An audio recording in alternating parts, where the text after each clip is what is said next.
Shalom amigos, bienvenidos a nuestro canal de YouTube desde Río Cuarto, Córdoba, Argentina. Mi nombre es Edo y desde esta comunidad hebrea de estudiantes de Torá compartimos la anteúltima porción incluida en el libro de Levítico. La anteúltima del libro de Levítico, como digo, pero es la número 32 en el ordinal del estudio de toda la Torá, del Pentateuco que tenemos en nuestras Biblias tradicionales. Esta porción se llama Bejar y esta palabra Bejar significa en el monte. Es una ubicación más que un lugar, más que una dictadura sobre un mandamiento, una instrucción, y tampoco tiene que ver con el cómo realizar una instrucción. Está destinada a un lugar y este título es muy importante porque nos va a estar direccionando al resumen de este estudio que tiene por título Una fe a la altura de Dios.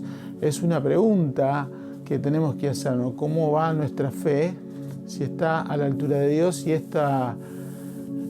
este va a ser el hilo conductor de la porción y lo vamos a ir descubriendo.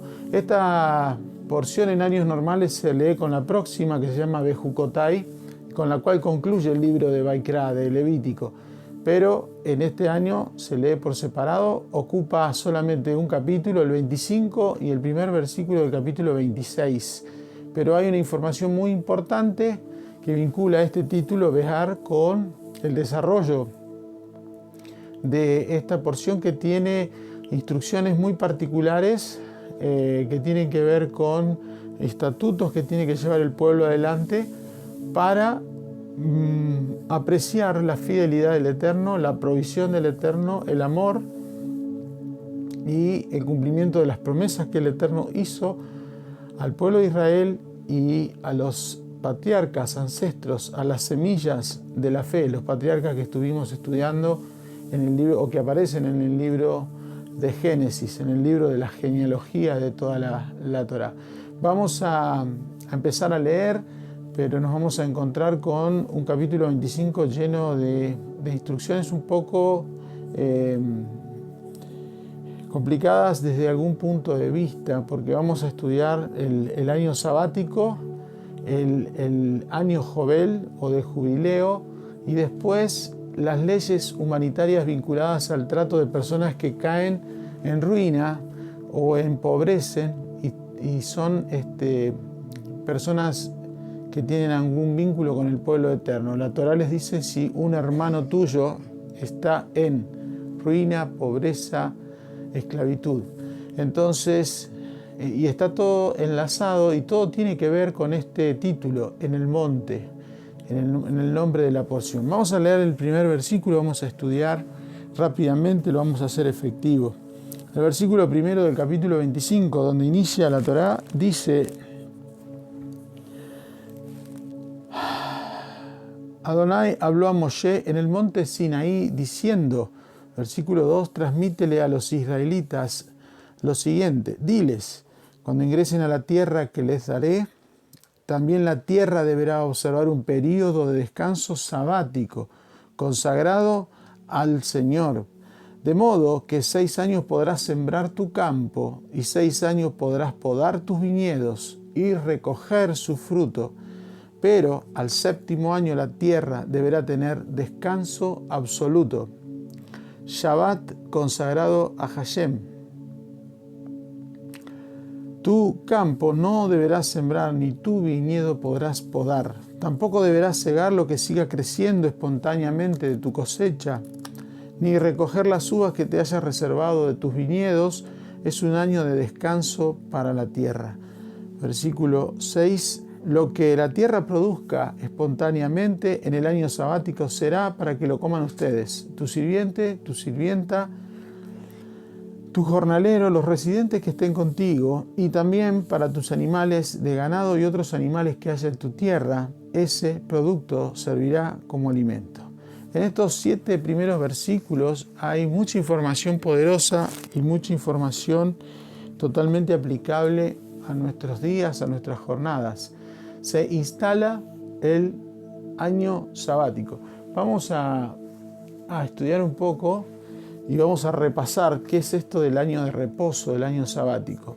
6 años se trabajará la tierra, pero el séptimo se reposará. Las condiciones son que en el año séptimo no se puede trabajar la tierra y no se puede recolectar para vender o comercializar los frutos, solo para consumo.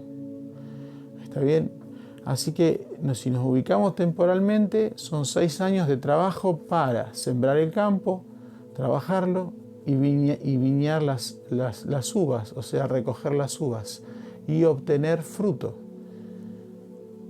El fruto es el resultado de las dos cosechas, de trabajar el campo y de viñar las uvas. Pero el séptimo no se puede trabajar la tierra, o sea, no se puede ni sembrar ni hacer recolección de uvas. Y los frutos que nazcan espontáneamente de la tierra, esos frutos van a servir para consumo propio y de los animales. Lo que tenemos que entender es que al nombrar a todas las personas y seres vivos que están bajo o estaban bajo el dominio del israelita, al que le llegaba esta instrucción, a todos iban a correr la misma suerte. O sea, ese israelita iba a cumplir con esta instrucción y todos iban a sufrir, entre comillas, las consecuencias. Sufrirlas porque puede ser desobediencia y no acatar la orden, o pueden sufrir la bendición que produce el haber acatado esta orden, que vamos a ver que es bastante complicada, porque aquí lo que vamos a activar es lo que se llama fe. Miremos un poco. El tiempo de reposo inicial fue el séptimo día de la creación. 6 días trabajó el Eterno Padre en la creación, pero el séptimo, como dice el capítulo 2 de Génesis, cesó de toda la obra que tenía para hacer. O sea, dejó de crear, que era lo que estaba haciendo él, y ese día cesó. O sea, Yahweh es el primer practicante, aparte de ser el creador del día de reposo, es el primero que practicó el reposo.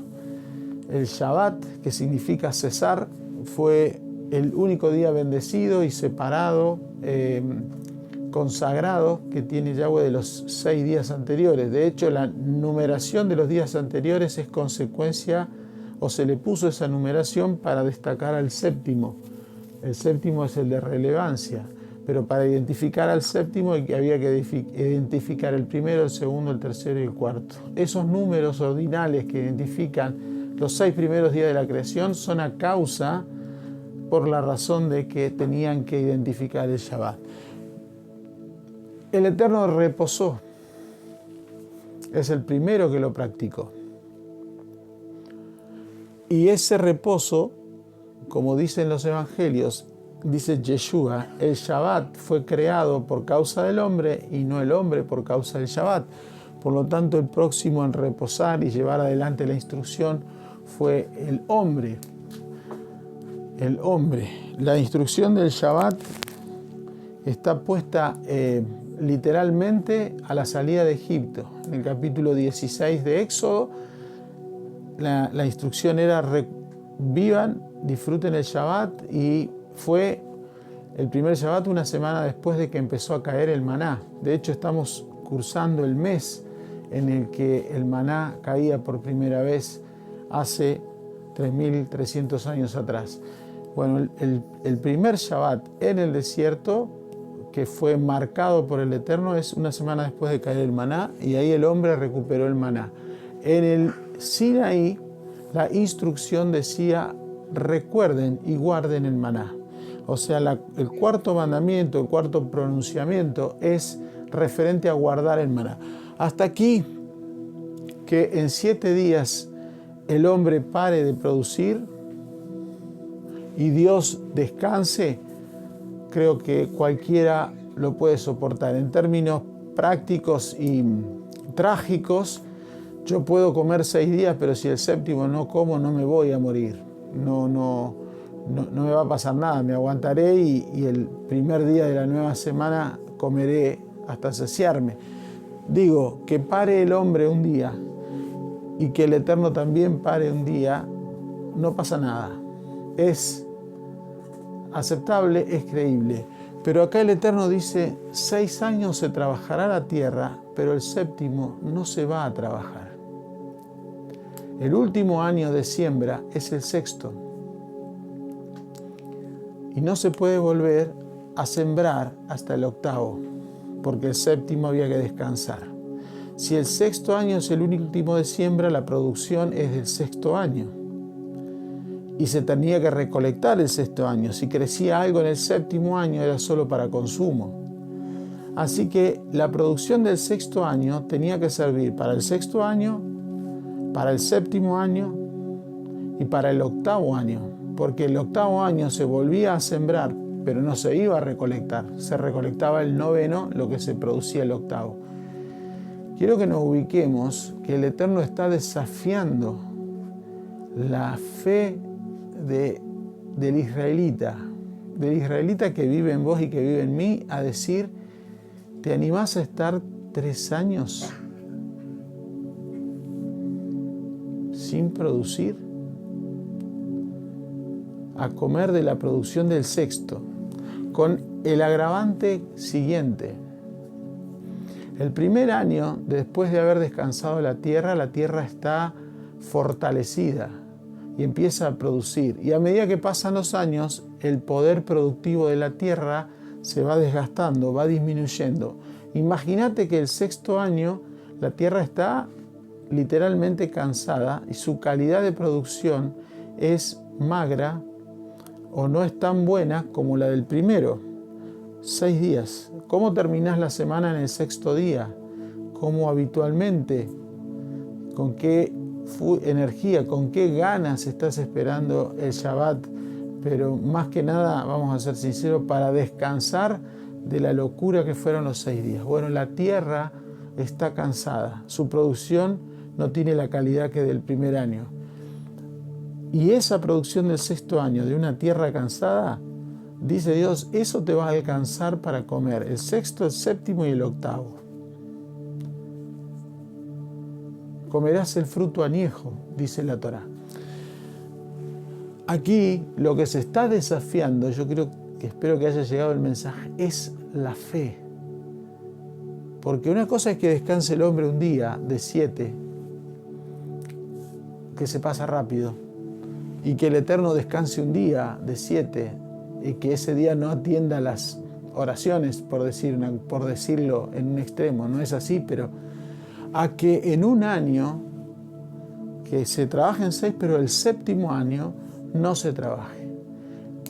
Y que comamos la comida producida del resultado del trabajo del sexto, donde la tierra está cansada y la calidad de frutos, en teoría, es inferior a la del primero, segundo o tercer año de cultivo. El Eterno está diciendo, ¿van a creer en mí o es solo de palabra? Acá me lo van a demostrar. Que sean capaces de no... Estamos hablando de un pueblo cuyo estilo de vida era agrícola ganadero. Pero para mantener los animales, como dije al principio, tenía que tener sembrados, tenía que tener cultivo. Y si paraban un año, ellos tenían que creer que el Eterno les iba a primero recalificar la calidad del sexto año para que sean frutos buenos y que duren 3 años almacenados y que de ahí se vaya comiendo. Imagínate hoy la calidad de productos de campo, de la agricultura, los frutos de la agricultura. Si te imaginás tenerlos 3 años e ir dentro de 3 años a abrir la heladera y decir, me voy a comer esta fruta que la coseché hace 3 años atrás o 2 años atrás, vamos al octavo. Lo recolectaste el sexto y estás en el octavo año diciendo, me voy a comer esta fruta que la guardé de hace 2 años. ¿Cómo está esa fruta? ¿Qué sabor puede tener? ¿Qué textura? ¿Qué firmeza? El Eterno está poniendo a prueba algo muy difícil, pero es esa la fe que nosotros tenemos que tener a la altura del Eterno. Este es el desafío. Esta porción es desafiante y por eso tiene la ubicación de un lugar que es en el monte, a diferencia de los títulos y los encabezados de otras porciones que ahora lo vamos a estudiar un poco más en profundo. El primer rescate de este mensaje es medir la altura de nuestra fe, la profundidad, hasta dónde somos capaces de aguantar con fe una situación como la que describe la Torá, de creer que el 8º año, después de haber parado el 6º, yo tenga sustento suficiente, fuerzas suficientes y alimento suficiente para mí, mi esposa, mis familiares y los que trabajan conmigo y los animales que son también los productores, si estuviéramos en un estadio agrícola. Este mensaje es para el pueblo de Israel, pero vamos a ver cuál es la aplicación a nuestros días y cómo nos alcanza esto, porque aquí nos alcanza la práctica de la fe, hasta dónde nuestra fe, a qué altura está. Por eso el título de este estudio, la fe a la altura de Dios. Eso es lo más relevante. La Torá habla de 6 periodos, 6 años, 6 periodos, y dice que yo podré sembrar mi campo y podré podar mis viñedos. Estos 6 periodos son los 6 días de la semana. Aquí está medido en años, son 6 años, pero como un día es como 1000 años. Lo que está enseñando la Torá es que durante el tiempo que está el alma en proceso de rectificación en la tierra, habitando en un cuerpo, podrás sembrar el campo, que es esto, es tu mente, los pensamientos, qué semillas, qué ideas llegan a tu tierra, y podar los viñedos es qué cosas realmente traen gozo. Porque del viñedo se extrae la uva, del cual se hace el vino, y el vino es símbolo del gozo, del deseo de alegría, de recibir, porque las alegrías generalmente vienen por recibir. A esta alegría se refiere. Quiero que me sigas. Estos 6 periodos que habla el Eterno, de tener 6 años trabajando la tierra y el 7º parar, es una mirada profética a los tiempos finales para una preparación adecuada a ese tiempo final. Sembrar mi campo tiene que ver con mi entendimiento. ¿Con qué siembro? ¿Qué cosas entran a mi entendimiento? El asunto es que estos 6 periodos, estos 6000 años, arrancan desde que Adán cayó en la desobediencia, fue expulsado. Desde ese tiempo se están contando los 6000 años. Y después el 7º, que es la era más de Mashiach, nos va a preparar para el 8º, para el nuevo comienzo, para la tierra prometida, que ahora lo vamos a ver a través del año Jovel. Lo que quiero transmitir es que este Adán caído tiene en su mente pensamientos de desconexión, porque por eso perdió el vínculo con el Eterno en la comunión. Sembrar mi campo significa primero que tengo que sacar los pensamientos, renovar el entendimiento. Romanos 12, a través de Pablo, dice: renuévense, no se sujeten a los pensamientos de este mundo, a los rudimentos de este mundo, a las enseñanzas de este siglo, más bien renuévense en el espíritu de vuestra mente, para que puedan apreciar cuál es la buena, agradable y perfecta voluntad del Padre Eterno. El sembrar mi campo requiere primero una purificación de entendimiento. Yeshua dice: no es bueno echar vino nuevo en odres viejos, porque el odre viejo se estira y se revienta. Lo que tengo que hacer es preparar mi odre para que entre el vino nuevo, el pensamiento renovado. Hoy es muy difícil hablarle a alguien de estos términos cuando su mente está cautivada por el sistema religioso. Es muy difícil sembrar en ese tipo de campos. Es muy difícil hacerle entender la vigencia de las escrituras del antiguo pacto, que son necesarias para comprender el pacto renovado.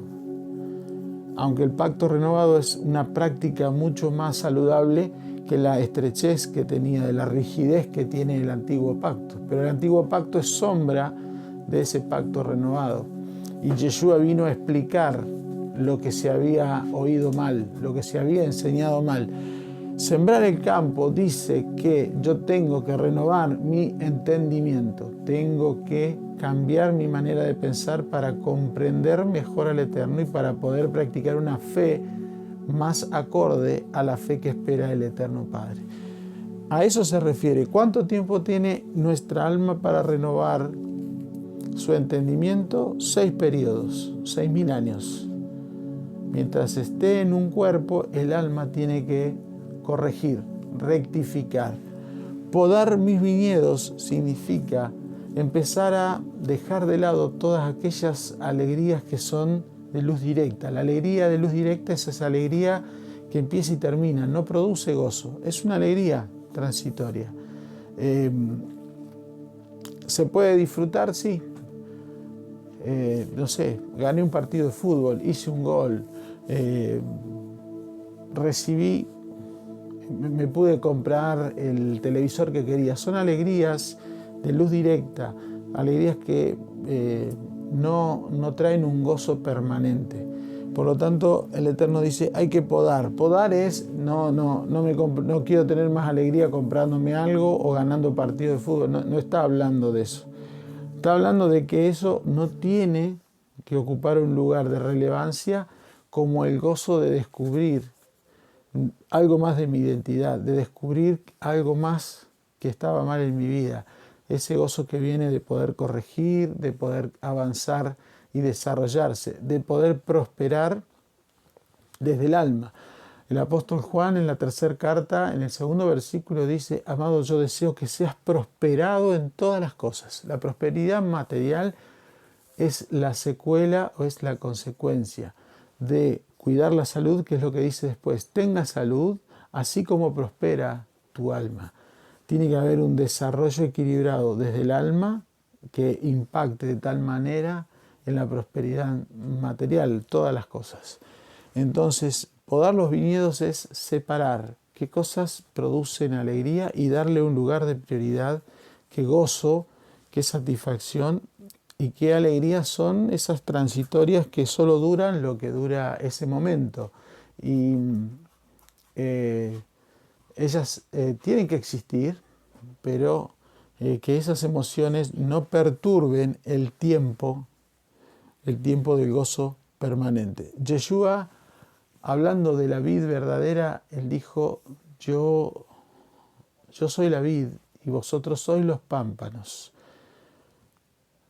Y el labrador o el dueño del viñedo es el Señor, es Yahweh, es el Dios eterno. Y mi Padre podará la vid para que eso lleve más fruto. Este orden, el podar los viñedos, es algo que duele. Al viñedo le duele que le corten una rama, que le sacrifiquen bracitos. Bueno, pero la idea es que vuelva a producir con más fuerza y con mejor calidad. La idea es que podamos obtener frutos genuinos de rectificación en el periodo de 6.000 años, cambiando la manera de pensar y ordenando el sistema, lo que produce realmente gozo, gracias, porque estas dos cosas van a producir fruto, gracias a la calidad y cantidad de frutos que obtengamos. Hoy trabajamos con la cuenta de Omer para obtener esos frutos, pero esos frutos vienen de hacer un cambio en el sembradío de nuestro campo, nuestra mente, y de producir mejor calidad de viñedos en nuestra alegría. A esto se refiere.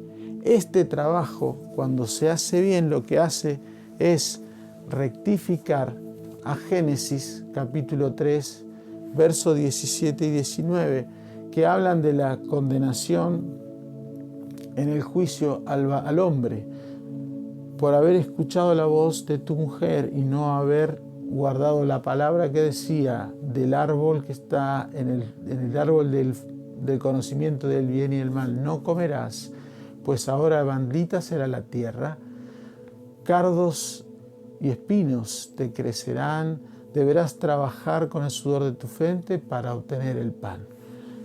Esto corrige, rectifica esa maldición, corrige y enmienda esa caída del hombre. Lo que está diciendo el Eterno: yo te voy a hacer que la tierra sea tan productiva que no va a haber maldición que la detenga. No te van a crecer cardos y espinos y no vas a necesitar trabajar. Él estaba diciendo que en el 7º año no trabajaba nadie porque no había tierra para producir, entonces todos iban a estar sin trabajo, pero no carentes de frutos y no carentes de sustento. Esa es la garantía, pero hay que pasar un año sin trabajar y creer que al año siguiente, a pesar de no haber sembrado, va a haber fruto. Este es el desafío de la fe, este es el desafío de tener una fe a la altura de Dios, del Padre eterno. El versículo 8 inicia con el conteo de 7 semanas de años. 7 semanas de años, o sea, la semana de años serían 7 años y 7 semanas de años serían 49 años. Habla del año Jobel, del año que se conoce como jubileo, y aquí lo tenemos marcado. ¿Qué pasaba en ese año de jubileo? Toda tierra volvía al propietario original, aunque entre los otros 7 años, entre los 49 años anteriores se hayan negociado, pero esa tierra volvía al propietario y el esclavo quedaba en libertad con su familia.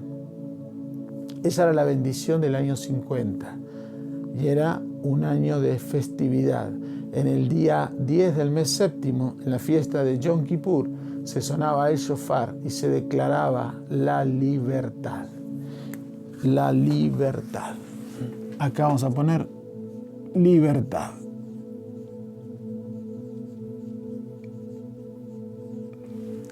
En Yom Kippur. Ahora, la letra Nun, que es esta, es en el alefato la que vale 50.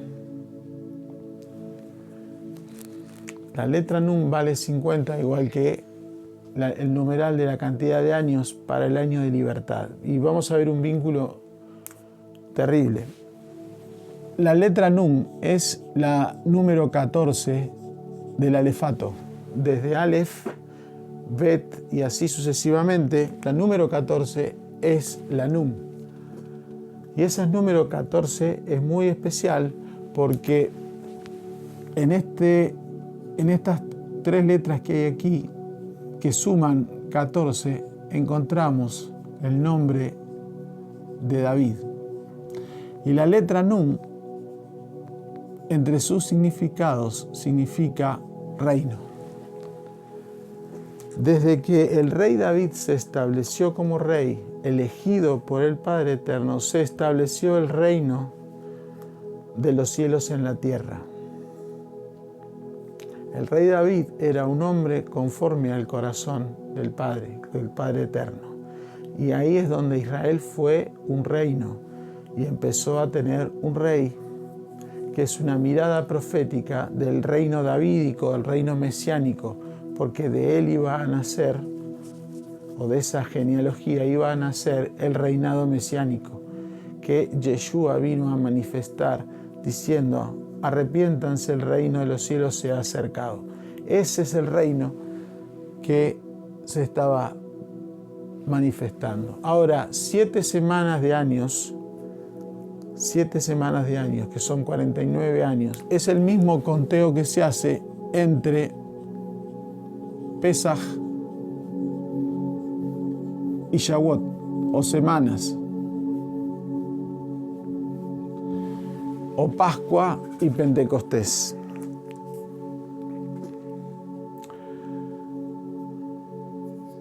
Vamos a entender estos 7 semanas, ¿sí? 7 semanas, 49, y en el año 50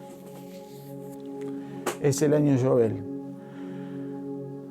Cuando el pueblo del Eterno fue liberado, corría el año 2300. Y si nosotros hacemos una extensión a la medida profética del año mesiánico, faltan 5000 años para llegar. O sea, en el año 7000 sería el año sabático, el año del jubileo profético.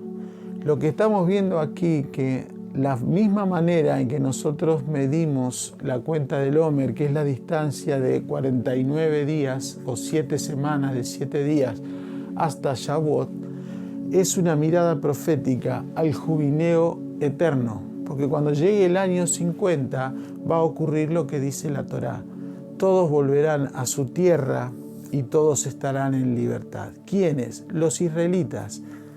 ¿Quiénes son los israelitas? Los miembros del pueblo del Eterno.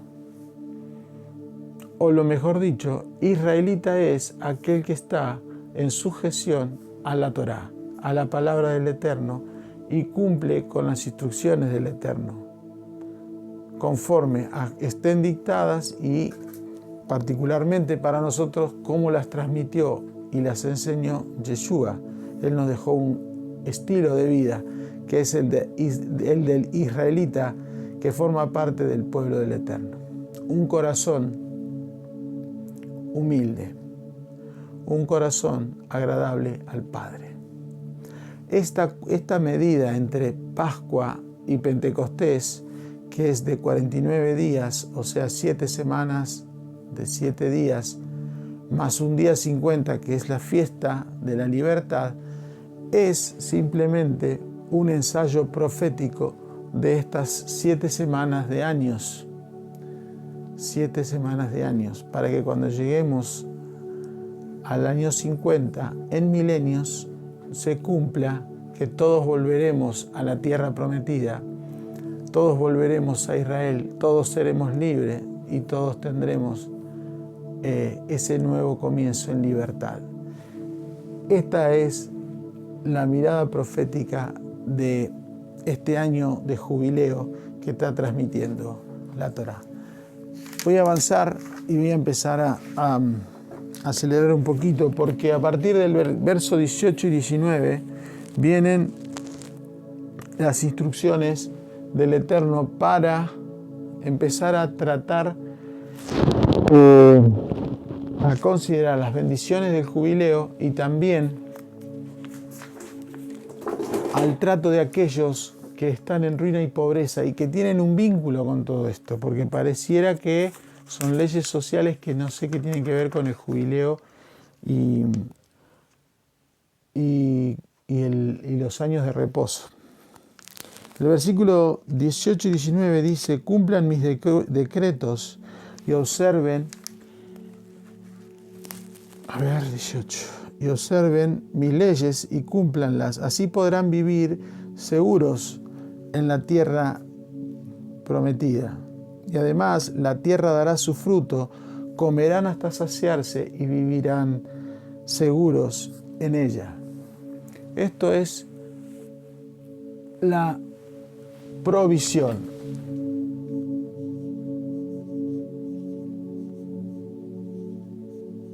El Eterno está diciendo: yo les aseguro que les voy a proveer.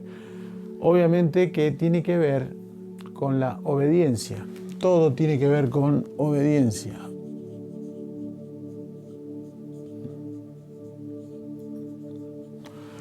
Obediencia a que las instrucciones que refiere son a creer que si yo paro un año sin trabajar, sin sembrar, yo voy a comer igual. De algún lado va a salir el fruto. ¿De dónde? De la provisión divina. Si Él hizo caer maná, ¿cómo no va a sostenernos?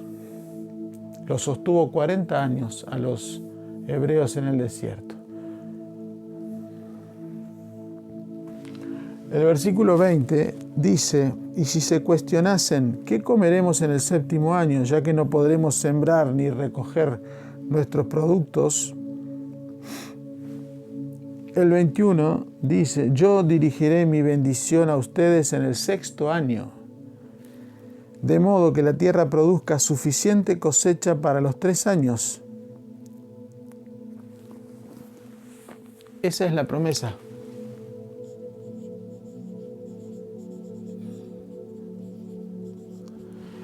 El sexto año es el año menos productivo de los 6, porque es donde la tierra está cansada. Pero el Eterno dice: yo voy a dirigir, voy a leer de nuevo porque está hermoso lo que dice acá. Yo dirigiré mi bendición a ustedes en el sexto año, de modo que la tierra produzca suficiente para que puedan comer los 3 años. Eso es maravilloso. Esa es la promesa. Esa es la promesa. Perdón, la promesa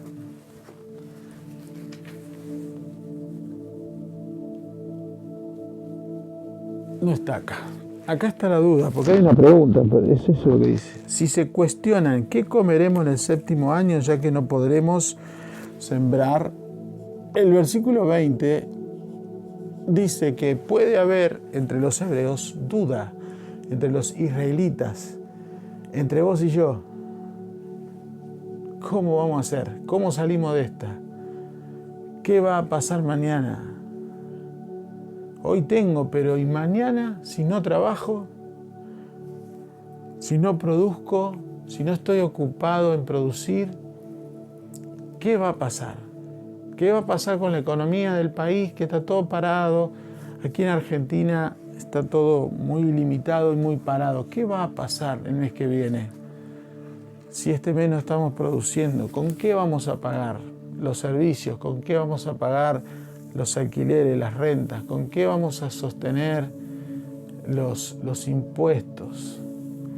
Las cuotas de los estudiantes.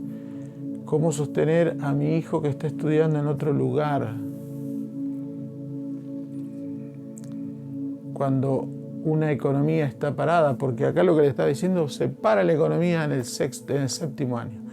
Bueno, viene la duda, la pregunta, ¿qué vamos a hacer? Versículos 21 dice: yo dirigiré mi bendición al sexto año, de modo que la tierra produzca suficiente cosecha para los 3 años. Sembrarán en el 8º año, pero continuarán comiendo la cosecha vieja hasta el 9º año, hasta que esté dispuesta la cosecha nueva.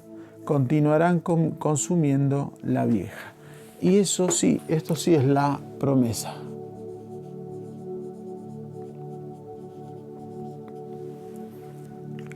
La promesa es que no importa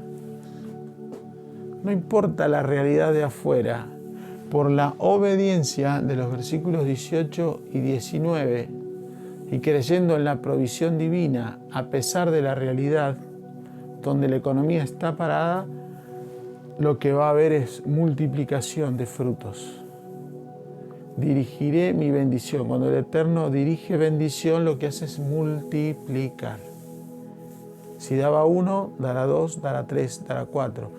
Multiplica la promesa.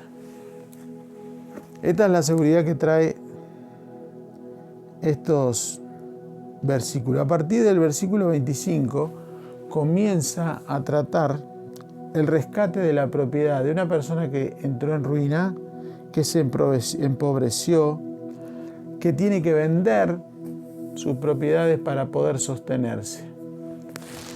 El versículo 25 dice: si tu hermano cae en ruina y vende alguna de las tierras que haya heredado, su pariente más próximo podrá ir y rescatar lo que su familiar haya vendido. Primer caso, si tu hermano cae en ruina, tiene que haber un pariente que lo rescate. Está hablando de lo que nosotros tenemos que hacer y no analizar por qué nuestro pariente, nuestro hermano en la fe cayó en ruina.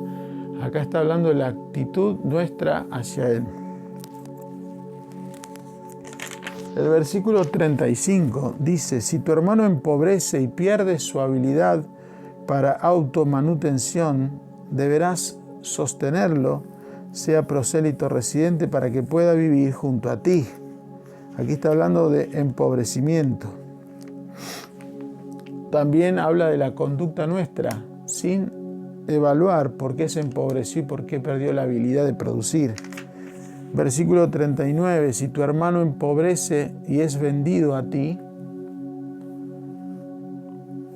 si tu hermano empobrece y es vendido a ti, o sea, lo estoy esclavizando, no lo hagas trabajar como esclavo, sino que trabaje para ti como empleado o como residente. Trabajará para ti hasta el año del jubileo, porque en el año del jubileo sí o sí salían libres. 39. Está hablando de pobreza, ruina y esclavitud. Y habla de qué vamos a hacer nosotros con esa gente. Son hermanos, son personas en la fe. Y yo tengo que ir y rescatarlas. ¿Por qué? No cuestiono que tenga que ir a ayudarlas. La pregunta es ¿por qué, si habiendo provisión y promesa de producción para que no falte nada, alguien puede empobrecerse, caer en ruina o esclavizarse? Porque simplemente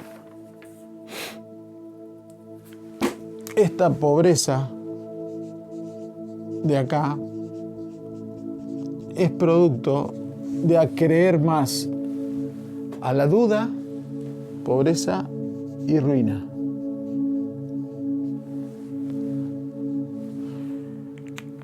Estas personas de aquí, que leí yo recién los encabezados de versículos, tienen pobreza, ruina y esclavitud porque la duda del versículo 20 pudo más que la provisión y la promesa que hizo el Eterno.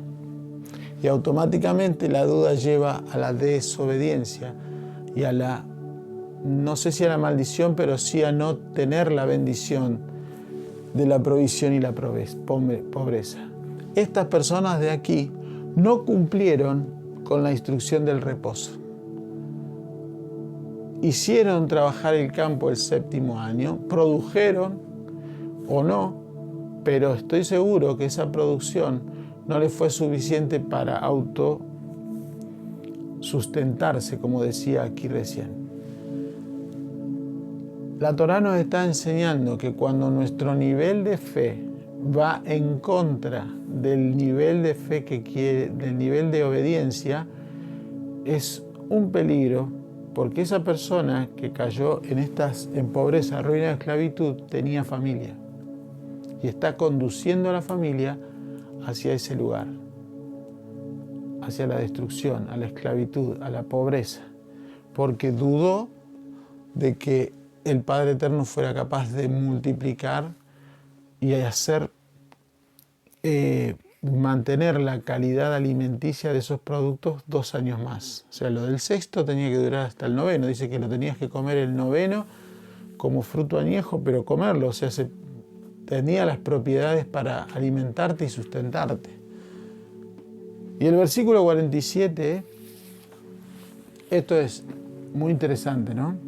Lo que pasa con nuestra fe, porque esto es un ejemplo de fe fuerte. El 47 dice: esta es la ley si un extranjero que reside contigo, extranjero, se hace rico mientras tu hermano empobrece. Tu hermano, está hablando de un israelita y un extranjero, o sea, alguien que no tiene la fe en Yahweh.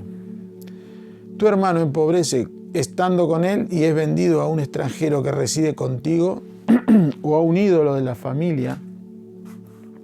Después de haber sido vendido, deberá ser redimido. Uno de sus hermanos deberá rescatarlo. Versículo 48. Redención.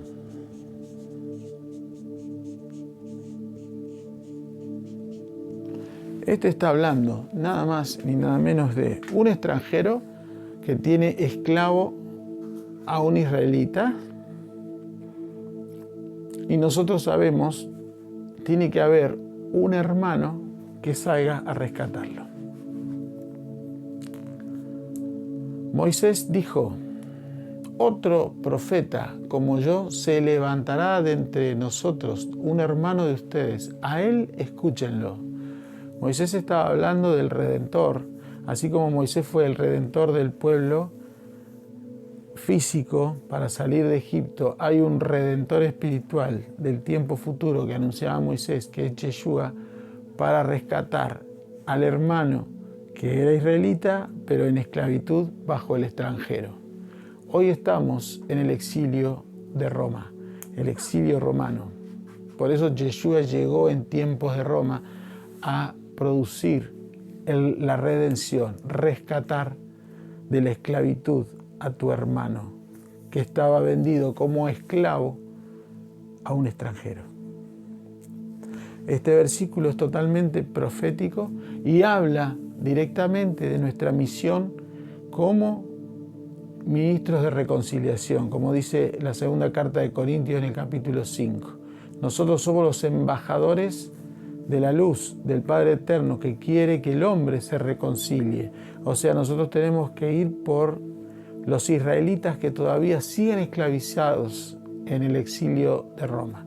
Nosotros estamos en medio del exilio, pero estamos con un entendimiento renovado, tenemos un sembradío de campo diferente y tenemos una poda de viñedos diferente, tenemos un entendimiento. Bueno, nosotros tenemos que llevarle luz a esas personas para que empiecen a salir y se preparen para el año del jubileo milenial, el año definitivo. Lo que nos está desafiando es,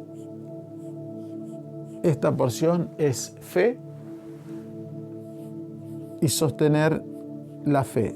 Y eso se llama confianza. La fe es creer que la promesa es verdadera. La confianza es seguir creyendo, a pesar de la realidad, de que esa promesa es verdadera y que el Padre nos va a sostener. Todo esto gira alrededor del monte.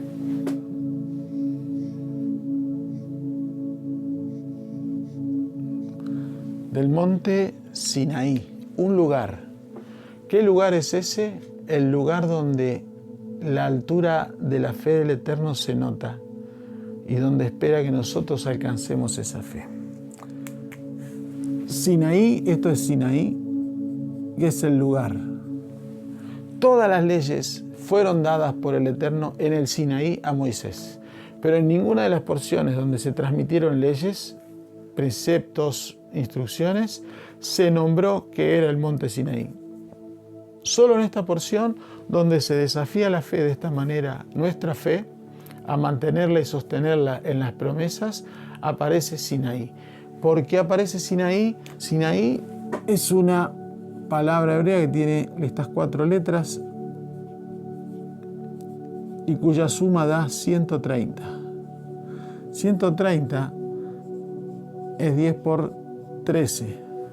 10 son las dimensiones del carácter del alma, las 10 sefirot del árbol de la vida que tenemos nosotros, y 13 es el valor numérico de amor, en hebreo Ahavá, y Ejad, unidad. En el Sinaí, en esa altura de fe, toda nuestra alma se infunde del amor del Eterno y con la conciencia de unidad. Estas leyes para tratar al pobre, al arruinado y al esclavizado tienen que ver con ese amor incondicional a esas áreas de nuestra vida que están todavía fuera de la cobertura. Yo tengo fe en la sanidad, en que si me enfermo le tengo que hablar a mi cuerpo que se sane. Puedo ser carente de fe en las finanzas. Nosotros particionamos la fe. Yo tengo fe para esto, pero para esto no tengo fe. Tengo fe para perdonar a otros y otros no tienen ningún tipo de fe, no lo perdonan más. Siguen creyendo en Dios, pero no lo perdonan. Bueno, aquí la Torá nos enseña que en esta altura, en la altura de Sinaí, que es un lugar espiritual, dentro tuyo y dentro mío, el alma se infunde de unidad y de conciencia de amor, del amor del eterno Dios. Pero también 130 es 26 por 5.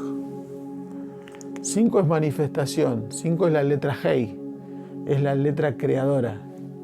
Y 26 es el valor numérico del nombre del eterno Yud-Hei Vav-Hei. Lo que está diciendo que en Sinaí, en esa altura, en esa humildad, pero es en esa conciencia de fe y de confianza, es el Eterno el que se manifiesta a través de nosotros. Nosotros espejamos al Eterno, nosotros manifestamos al Eterno. Nosotros expresamos lo que hace 2000 años atrás Yeshua expresaba: el que me ha visto a mí ha visto al Padre. Vengan a mí los que estén cansados y trabajados, y yo los haré descansar. Él está diciendo: vos sos parte de estos 6 años, 6 milenios de trabajo, de cansancio, de fatiga. Y estamos en el sexto de los milenios, donde el hombre está cansado y trabajado, y Él dice: vengan a mí, yo soy el séptimo. Vengan a mí los que están cansados y trabajados, yo los voy a descansar, y aprendan de mí que soy manso y humilde. Sinaí representa el nivel de humildad del Eterno donde Él se puede manifestar. Y cuando hay humildad, hay fe y hay confianza, porque una persona humilde que se sujeta al Eterno cree que Él es poderoso para hacer conforme a lo que Él dijo.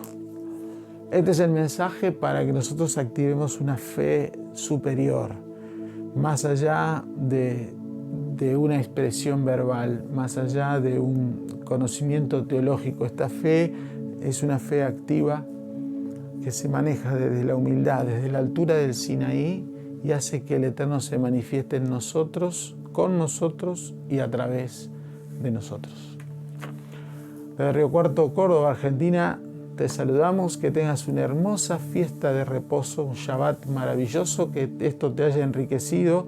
Si fue así, te pido pongas tu me gusta, porque esto va a llegar a otras vidas. Si tenés con quién compartirlo, compartilo, poné tu suscripción al canal, así vamos creciendo, y principalmente que afecte tu nivel de fe y encuentres la altura de la fe que espera el Eterno que tengamos.